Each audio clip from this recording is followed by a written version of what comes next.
Hello students, आज हमारा chapter 2 force का नेक्स्ट टॉपिक करने जा रहे हैं। जैसे कि लास्ट वीडियो में आपने सम कॉमन फोर्सेस के बारे में पढ़ा था, आज हम न्यूटन्स के लॉ के बारे में पढ़ेंगे। सबसे पहले हम न्यूटन के फर्स्ट लॉ की बात करें तो न्यूटन का फर्स्ट लॉ क्या कहता है? A body at rest will remain at rest, a body in motion will remain in motion with uniform speed when no external force is applied.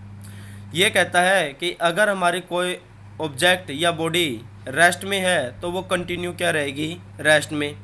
अगर वो मोशन में है तो कंटिन्यू क्या रहेगी? मोशन में, जब तक उसके ऊपर हम किसी प्रकार का एक्सटर्नल फोर्स अप्लाई नहीं करेंगे। मतलब जब तक हम कोई भी बाह्य फोर्स किसी ऑब्जेक्ट पर नहीं लगाते तो उसकी स्टेट में किसी प्रकार का चेंज नहीं आता। यही हमारा क्या है? Newton first law. जो हमारा न्यूटन फर्स्ट लॉ है वो डिपेंड करता है किस पे? इनर्शिया पे। अगर हम इनर्शिया की बात करें तो inertia is a property. Inertia क्या होती है? एक प्रॉपर्टी होती है या टेंडेंसी ऑफ एवरी ऑब्जेक्ट, और किसी भी ऑब्जेक्ट की टेंडेंसी होती है to resist any change in the state of the rest and the uniform motion. मतलब ये कहता है कि जो इनर्शिया है वो किसी भी ऑब्जेक्ट या बॉडी की प्रॉपर्टी होती है जो क्या करती है? उस ऑब्जेक्ट या बॉडी की पोजीशन में, उसकी स्टेट में चेंज होने का क्या करती है? विरोध करती है। मतलब जो क्या है? इनर्शिया है उस बॉडी को कंटिन्यू उसकी स्टेट में बनाए रखने में क्या करती है? सपोर्ट करती है। मतलब उसकी जो स्टेट में चेंज आ रहा है, स्टेट में चेंज आने का मतलब है अगर वो रेस्ट से मोशन में आ रही है या मोशन से किस में आ रही है? रेस्ट में आ रही है, तो इनर्शिया उसका क्या करता है? विरोध करता है। तो किसी भी ऑब्जेक्ट या बॉडी के अंदर उसका अपोज करने की इस प्रॉपर्टी को ही क्या कहते हैं? हम इनर्शिया कहते हैं। अगर हम बात करें अब application of the Newton first law की, तो न्यूटन फर्स्ट लॉ की फर्स्ट एप्लीकेशन में बात करें तो ये इसमें कहा जाता है कि अगर कोई भी बस हमारी मूव कर रही है, उसके अंदर पैसेंजर बैठे हुए हैं, साथ में पैसेंजर भी मूव कर रहे हैं, तो जब ड्राइवर के द्वारा एकदम गाड़ी पर बस पर ब्रेक लगाया जाता है तो पैसेंजर आगे की तरफ गिर जाते हैं। उनके साथ ऐसा क्यों होता है? ये due to the Newton first law के कारण ऐसा होता है।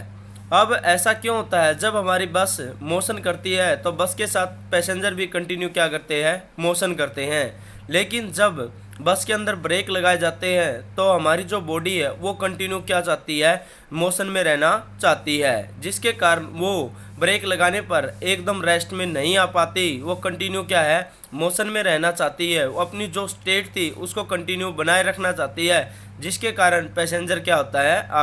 आगे की तरफ गिर जाता है।